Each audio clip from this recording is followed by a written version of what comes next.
Hello, I'm Amy Zawi with the Jerusalem Connection Red Alert Report for Wednesday, April 3rd, BDS Sprawl.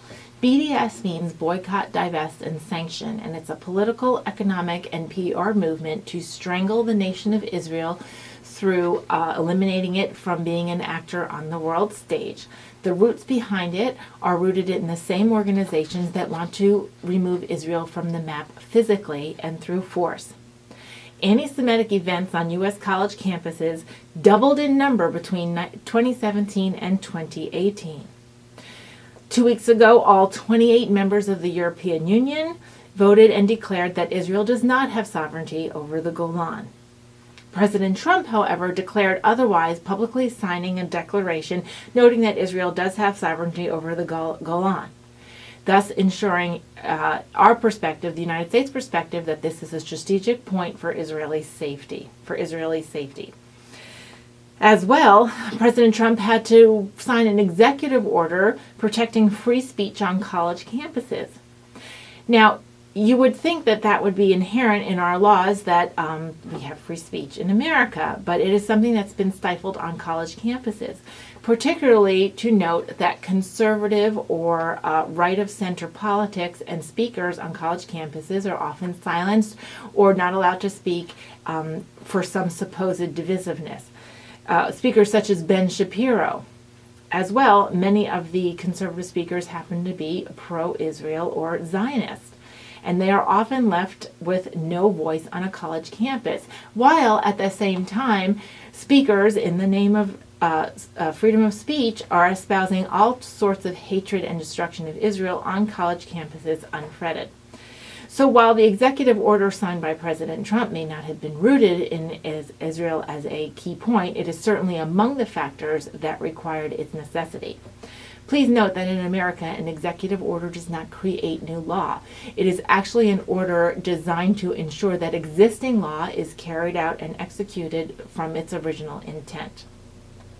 All of this is going on, and Israel is getting bombarded from the sides, attacked in their own streets by individuals, and Israelis are burying their fathers, their sisters, their civilians, their recent college grads, their young mothers, and their fathers.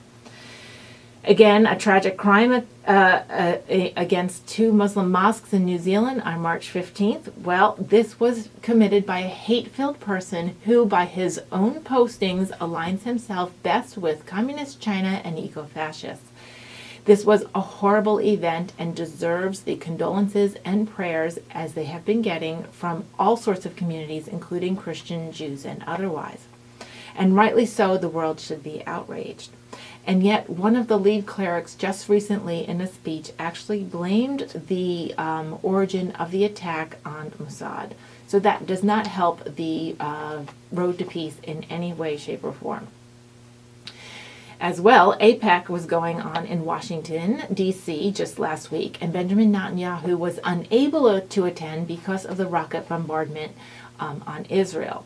Netanyahu joined via satellite from Tel Aviv, where he thanked America for their continued support and solidarity. Mike Pompeo, the U.S. Secretary of State, said at AIPAC, anti-Zionism is anti-Semitism.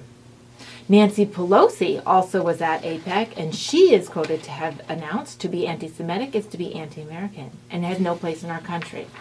I am so glad to see a continued bipartisan stance that we stand with Israel as our ally and the Jewish people, and that they deserve the same protections as all other ethnic groups. Pelosi needed to say this because one of the freshmen in her party, Omar, has been recently remarking about Jews having a dual loyalty. Omar's response to Pelosi's remarks at AIPAC happened quickly, where she was disappointed in a leader that would anyway stifle her ability to engage in free speech. Keep in mind that while America has free speech, they can also be accountable for what they are saying. The U.S. State Department's definition of anti-Semitism is, quote, accusing Jewish citizens of being more loyal to Israel or alleged priorities of Jews worldwide than it is in the interests of their own nations. This is part of the definition. And this is why Omar's comments, the old anti-Semitic trope of Jews having a dual loyalty, is so offensive. This definition came into fruition during the Obama administration and has also been adopted into the International Holocaust Remembrance Alliance organization, which is made up of 32 countries. Incidentally, Jeremy Corbyn of the UK, head of the Labour Party, he actually dismissed this definition and would not adopt it without rewriting some of it. So clearly he doesn't agree. Remember, AIPAC does not have a monolithic hold on U.S. policy, as Omar, the U.S. freshman congresswoman, keeps alleging. An example of a big fail of AIPAC's efforts and desires is the Obama deal with Iran, made only 2.5 years ago. The parallel of what is going on in the UK Labour Party and what is going on in the US Democrat Party is chilling. Only 4 years ago in the UK, the Labour Party leader was a Jewish man. And now the leader, Jeremy Corbyn, is notably bragging about being friends with Hamas and Hezbollah and is openly supportive of BDS activities and has been anti-Semitic in his speech for quite some time, and he offers no rebuking of anti-Semitic actions that are happening in his country or within his party.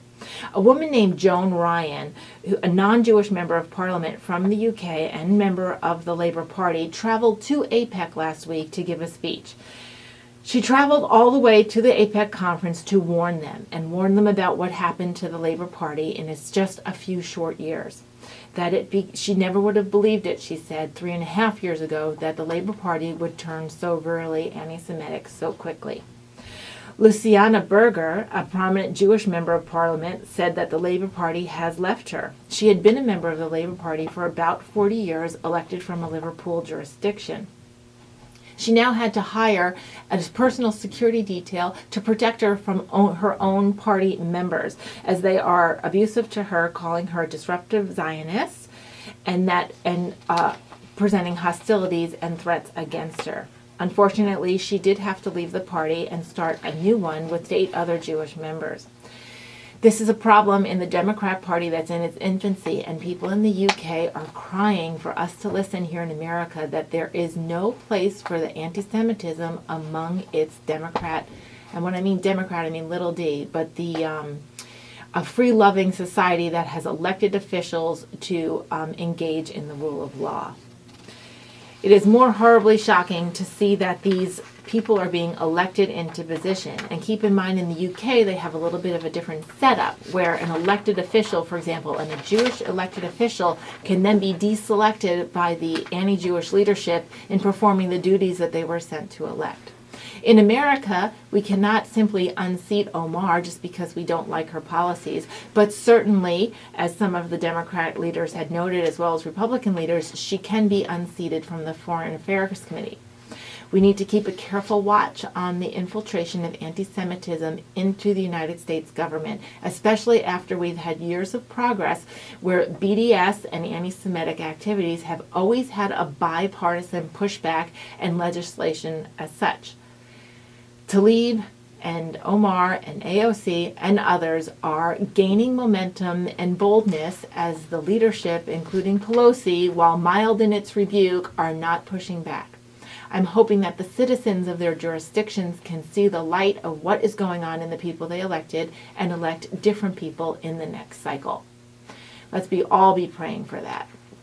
Shavua Tov. Have a great week.